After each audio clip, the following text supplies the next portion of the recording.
నుండి ఒక చిన్న ఎగ్ విడుదల అవుతుంది. ఒక పురుషుడు స్త్రీ శారీరకంగా దగ్గరైనప్పుడు పురుషుడి శరీరం నుండి మిలియన్ల కొద్ది స్పెర్మ్ విడుదలవుతాయి.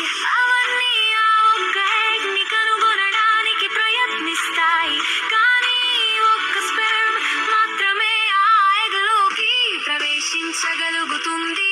ఆ స్పెర్మ్ లోపలికి ప్రవేశించిన వెంటనే మరే ఇతర స్పెర్మ్ లోపలికి రాకుండా ఉండేందుకు ఎగ్ వెంటనే తన చుట్టూ తానే మూసుకుపోతుంది. ఎగ్ లోపల స్పెర్మ్ మరియు ఎగ్ నుండి వచ్చిన DNA కలిసిపోతుంది.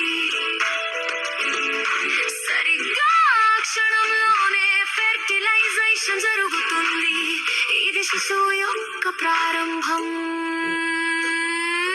అప్పుడు ఫెర్టిలైజ్డ్ ఎగ్ గర్భాశయం వైపుకు ఫెలోపియన్ ట్యూబ్ గుండా ప్రయాణించడం ప్రారంభిస్తుంది.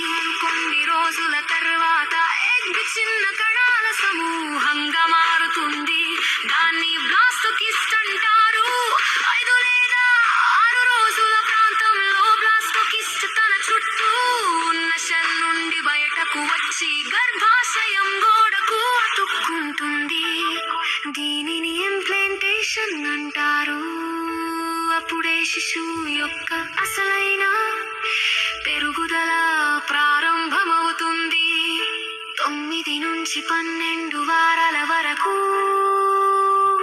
దానికి గుండె, మెదడు, వెన్నెముక, చేతులు, కాళ్ళు స్పష్టంగా ఏర్పడతాయి.